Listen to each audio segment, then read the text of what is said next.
Hello my friends and welcome back. It's Friday my dudes, happy Friday. You and me, we made it. Today is gonna be an absolute roller coaster of a video because there's going to be bad news, emotional news and very good news. So you're gonna go up and down, but this is Friday, so I mean you can go to a bar after that if you want to. We begin with a race. I kid you not, we have Abrams tank, Puma, and what else? I think we have, Bradley, of course, and something that I'm not really familiar with, the Fuchs APC armor personnel carrier. I think it might be Polish. Well, they are racing, these four vehicles, very heavy vehicles, racing on the front. Let's see who wins. Soldiers are watching, they have a nice beautiful runway with sand. I'm gonna make a guess. I mean, this one has wheels. Wheels always win with speed. Tracks win with mobility off-road, but they're slower. And as you can see, this is the German Puma. I think it wins. This one is with tracks though, and it's pretty fast also. I'm guessing the cameraman is on the Abrams tank, which might be the slowest. And the Bradley, of course, falling behind a little bit, because the Bradley is almost a 50-year-old vehicle. Not quite, but almost. So it makes sense. Altogether, the speed does not really matter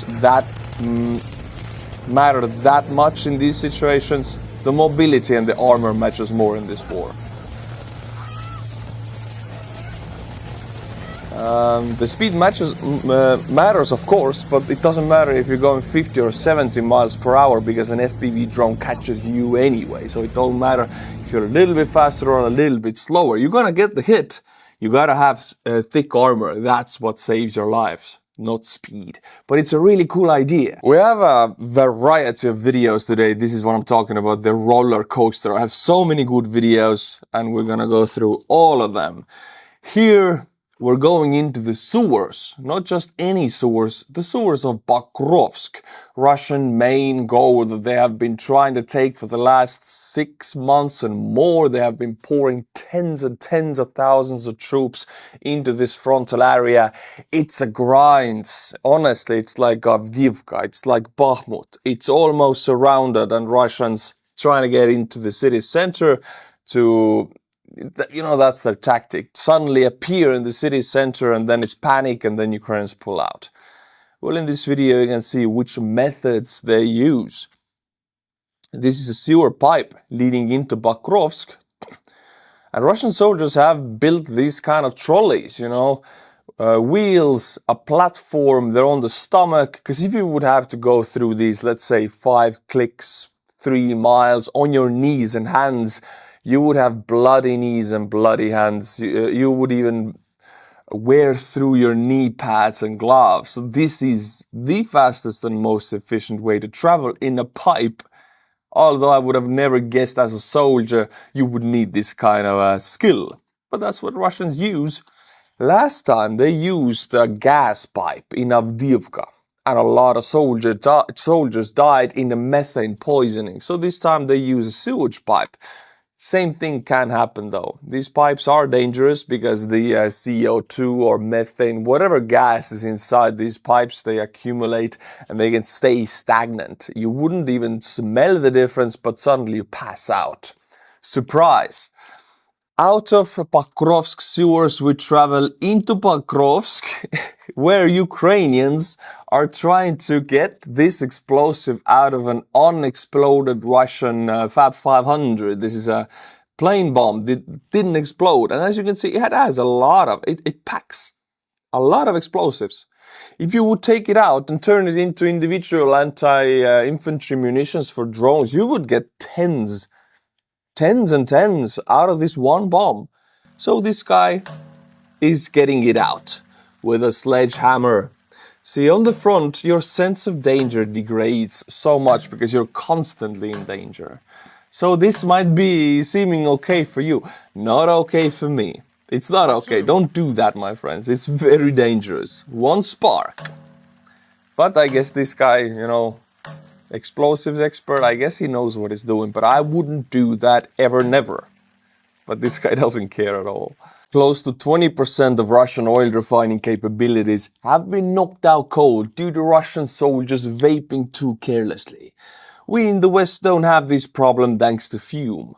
No vapor, no nicotine, just flavor. Fume is an award-winning flavored air device that delivers great taste without any harmful chemicals. Instead of inhaling vapor, you simply breathe in natural, non-toxic flavors that satisfy the craving without the downside. You know, the downside of Russian gas stations being all out of fuel due to burning oil refineries.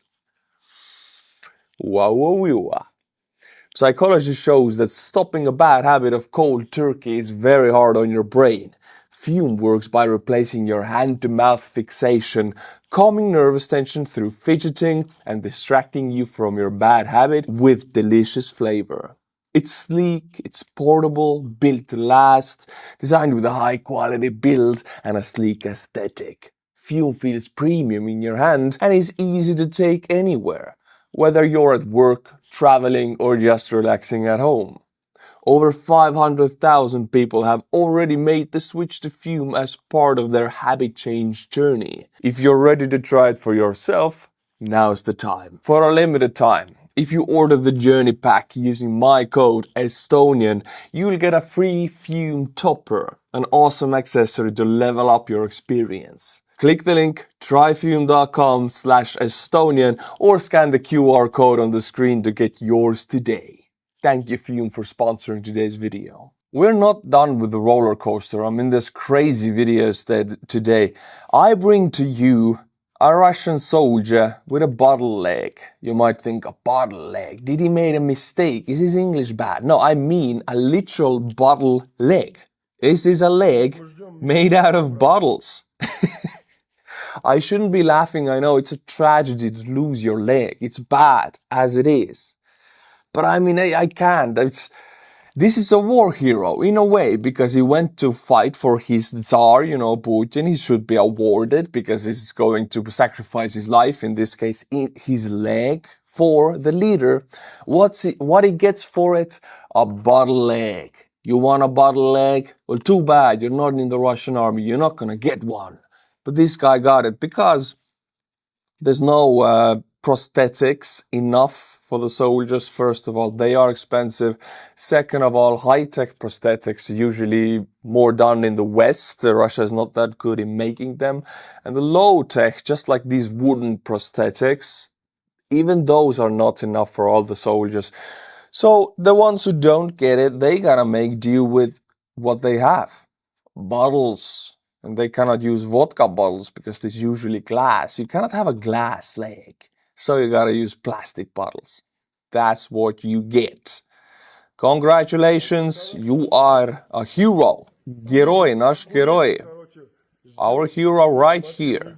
If people see this bottle leg on the street, they will say thank you for your service. The roller coaster does not end. We have another kaboom video. And this one is a Russian S-300. I wouldn't show it because, you know, Ukrainians destroy these S-300, S-400s. They get repetitive, but this one was fully loaded with rockets, anti-air defense missiles, right? So, I just want to show it to you because it goes up in such a magnificent way. I miss these turret tossing videos when a Russian tank goes kaboom and his soldiers are sent to the other side and the turret goes to the moon. We haven't seen those in a while, so I gotta make do with the S-300 going kaboom. So, Ukrainian drones follows it. As soon as this S-300 stops, it sends a present to it. Which gives us, oh, a Russian soldier noticed the drone above, running away. Okay, this is the first explosion. Don't mind it, it's a tiny one. That's a tiny one. Oh, nothing to see here. Whoa! Is it New Year's? Is it 4th of July already? It is, my friends. On this front, in this section, in this S-300 crew, it's 4th of July and New Year. S Novim Godom, my friend. Look at that carnage.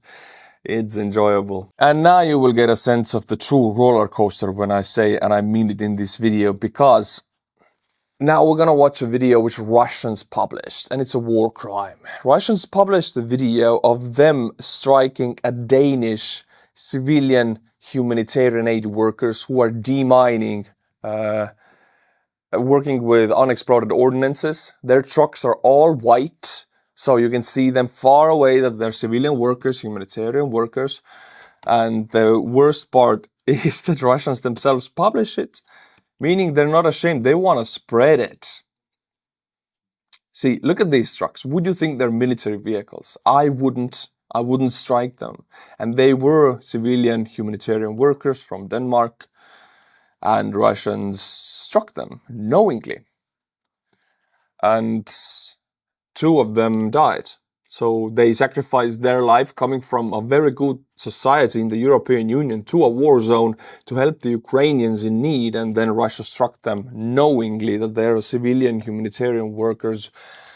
This is as bad as it gets.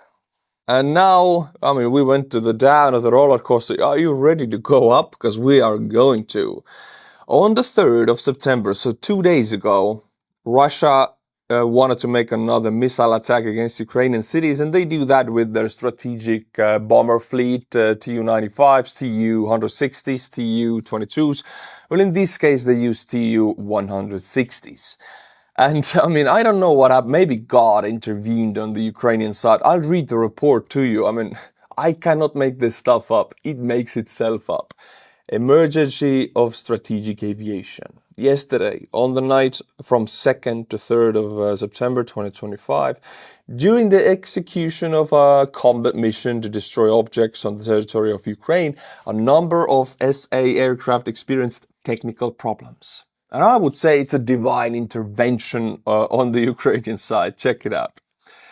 The strategic bomber Tu-160, tail number 04, did not launch missiles due to the failure of the launcher mechanism. So the the pilot pushed the button, but the missiles did not release because of a failure, in that. Good. 1 Ukrainian civilian apartment building saved. I'm glad. The strategic bomber Tu-160, tail number 16, was struck by lightning, due to which it was forced to stop the combat mission and return to the airfield. The glazing of the pilot's cabin was damaged. So God was like, not today. Lightning strike into the plane. Also, one of the aircraft intended for the combat mission was unable to take off from Engels. The reason is unknown. Well, I know the reason. It was divine intervention on the Ukrainian side. I'm glad to read this. I mean, what a coincidence. Or what a divine intervention, whatever you want to call this. It's a miracle because these missiles kill civilians. Some Ukrainian civilians' lives were just spared because a lightning struck a Russian bomber plane. A beautiful gift. My friends, with pride, I have a new list of Buy Me a Coffee monthly members, and I'm ready to butcher them, to tongue twist these names. I'm gonna say them as an Estonian. Jeri Pengeli. Raul Rinne. Your name is Estonian, no doubt about it. Raul Rinne, super Estonian name. Thank you for joining up, representing my home country. Victoria Merinski. Kintia L. Anderson. Thank you to these 4 people. And if you want to make that list longer, and if you have a very cool name or not, it don't matter. Just sign up and I'll be butchering your name anyway. Thank you, my friends. The roller coaster continues, my friends, because we're going down again. Trump decided to defund the Baltic states' military support from the United States to the Baltic states. We don't know why. I mean, Trump has said every time, asked about Poland, which is 300 kilometers from where I'm now, 300 to 400, very close, that they want to increase their military spending in Poland and their troops stationed in Poland. So they're very committed to Eastern European security. So why defund the support to the Baltic states? I don't get it. It's counterintuitive. European countries bordering Russia should prepare for the possibility that Washington could draw down its troop numbers in the area by building up their own military capacity. The president of Estonia told told Politica. I do agree, whatever Trump or Americans do, our responsibility here on this part of the world is to defend our countries with our means, our resources. If America decides to help us, that's wonderful. If not, we still, it's everything we have. We will still build up. We will fill the vacuum. We'll handle Russia. The US currently has some 2,000 soldiers stationed in the Baltic states, Estonia, Lithuania and Latvia, as part of a military build-up in the wake of Russia's February 2022 full-scale invasion of Ukraine. And also in Mikkeli, Finland, they just opened a new NATO forward quick response base, a permanent military base, which will hold a joint force of a brigade of Nordic countries. These are Arctic forces. They're used to fighting in the snow. That's what they're made for. And they're quick reactions. So whenever Russia threatens Finland or starts massing troops at the border, this brigade will be sent there. And if you know the statistics of winter war, you might think brigade is a small amount of soldiers, but look again at the statistics. That amounts up to a lot of Russian losses. So Mikkeli is fully committed, NATO, Nordic military base. Poland, fully committed. US has sent more troops into Poland, opening up new logistics bases in the last 3 years. So I don't get it. In the north, they're increasing presence. In Poland, they're increasing presence. But in between the Baltics, why decrease presence there? I just don't understand the logic of it. Now, my friends, I want to introduce you to a fallen hero of Estonia. This is Olev Roost, a 6th Estonian soldier to fall in fighting for Ukraine, fall towards the hands of Russians. And this is a farewell ceremony in Khreshchatyk in Kyiv. And let's just watch it. Помстимося за кожного і за кожну. Майдан. Підготуватися до хвилини мовчання. За героями. За захисниками і захисницями України. За героєм, естонцем, Олевом Рустом, який віддав життя за мене, за тебе. So, who was Olev Roost? Olev was a professional Estonian soldier, as professional as you can be, because he was a part of Scouts Battalion, which is one of the only opportunities for an Estonian to be a career soldier is to join the Scouts Battalion. He went on 2 missions, separate missions on Afghanistan and 1 mission to Mali. So he did 3 NATO deployment missions. In 2023, he joined the 3rd Special Purpose Regiment of Ukraine. This is the flag. Why I show it to you? Well, first of all, he is Estonian, and second of all, we have done many fundraisers, given many trucks to this 3rd Special Operations Brigade. They even gave me this medal for it. It has a wolf on top. You can see it in the video also. I have a flag, 3rd Special Operations Forces flag right here on my studio. It's always up. And Olev was part of their forces. So it's a very connected story. Ukrainian and Estonian hero, Olev Roost.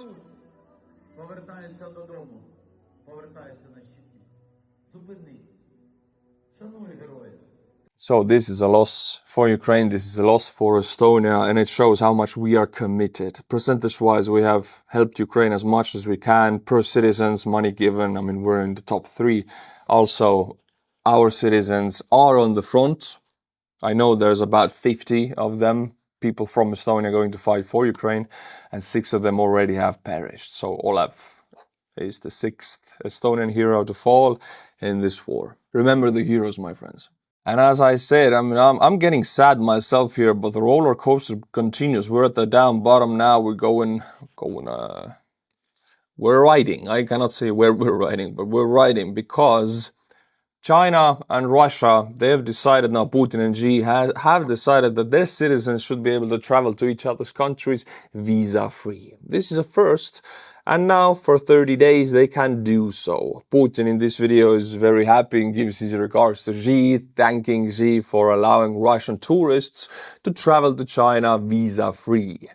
Russia and China going closer and closer, although looking at the real situation, it's not partnership, it's ownership. China is very quietly buying up Russia, controlling Russia through monetary means, through controlling the business, through the stake in the business part.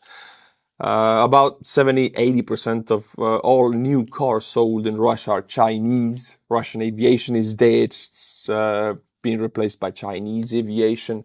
The payment models of the banks, everything. So China will own Russia in the future. So whether Putin gets it or not, that's where he is steering his country. And now it's a visa-free travel.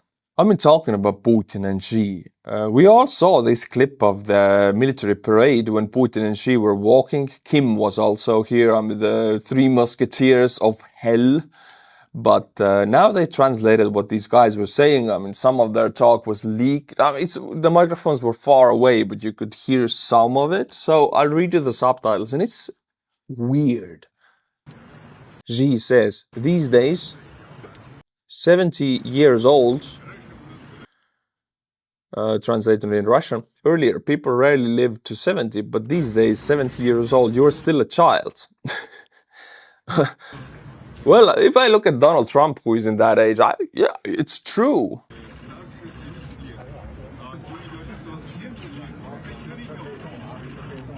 Putin speaks inaudible.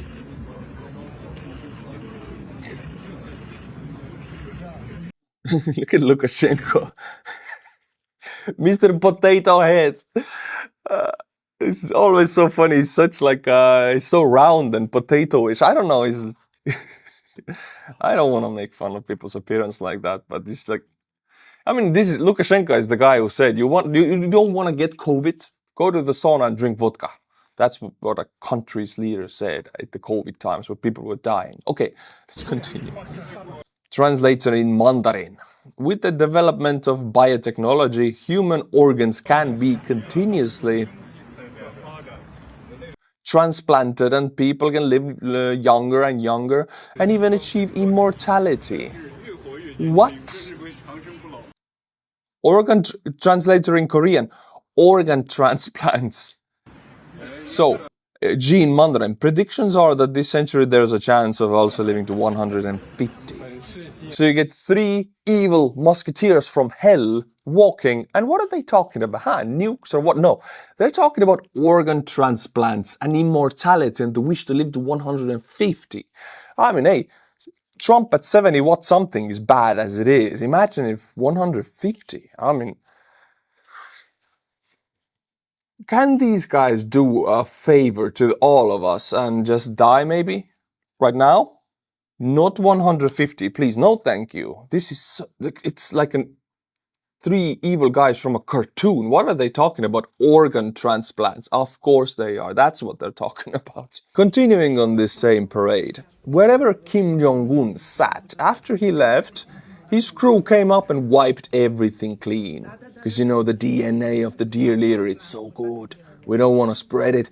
I mean, we're talking about Kim Jong-un, the guy who went to the sun. He visited the surface of the sun, but the sun is too hot, so he went there at night. This is how special of a guy he is.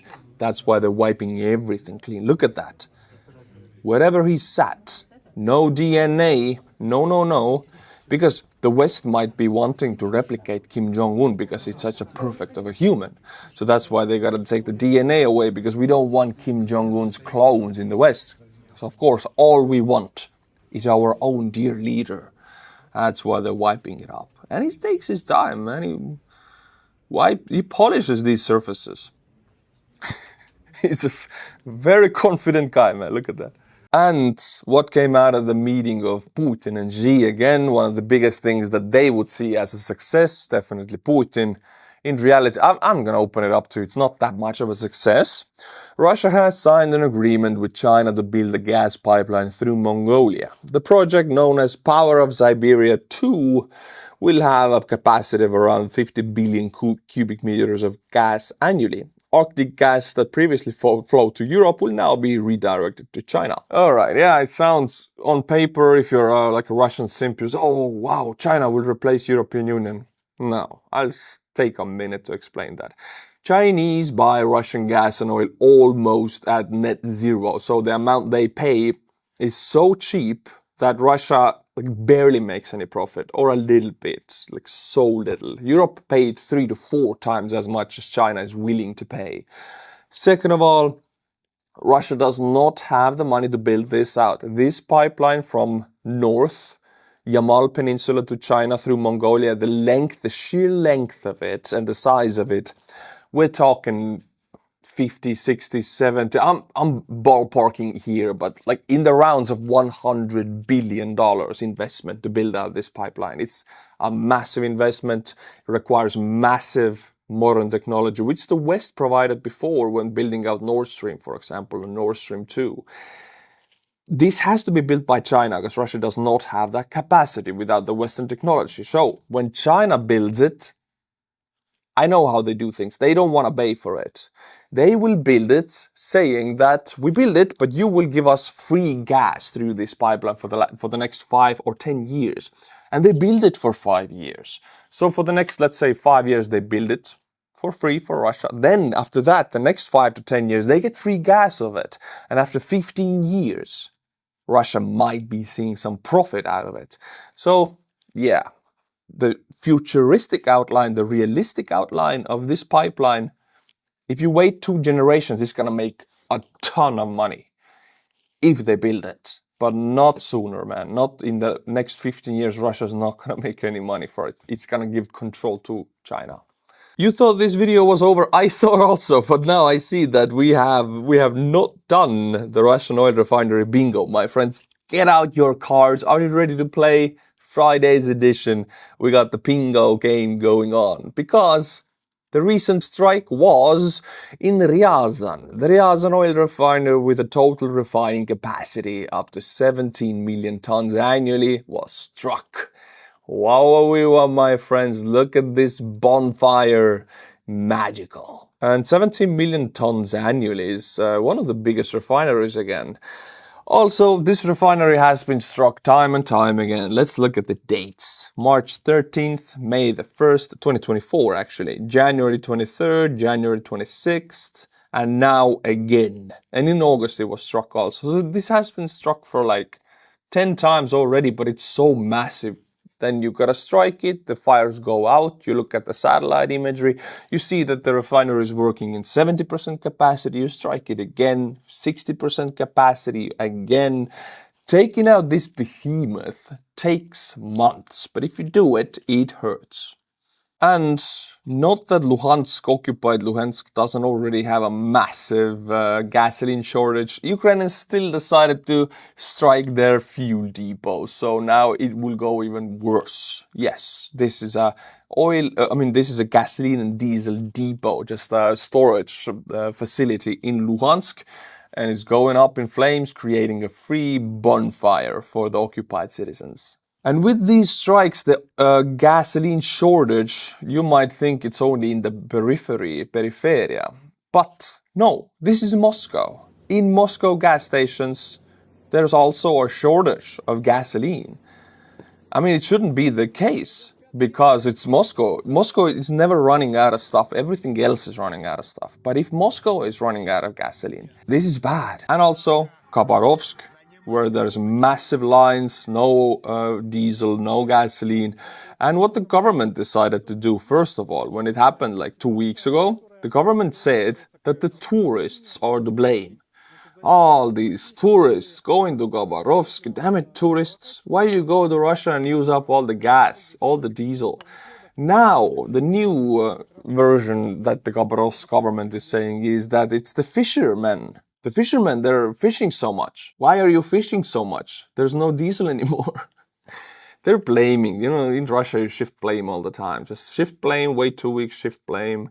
So yeah, it's the tourists, it's the fishermen, it's not the Ukrainian drones. Whoa, no, it's the fishermen. My friends, I want to bring you a Russian energy minister. So if you think, what's really going on? I mean, Can we get some official answers? Yeah, you can, of course, no problem. I spoke with the Minister of Energy, that is Sergei Leonidovich Tsivilev.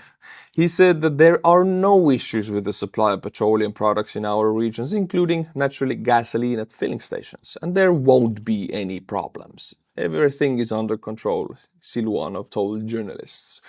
So, all my videos, my friends, have been a lie. Take it from the official energy minister of Russia. There's no shortage of gasoline in Russia anywhere, and there never will be. So I'm sorry that all my videos have been fake up to this point.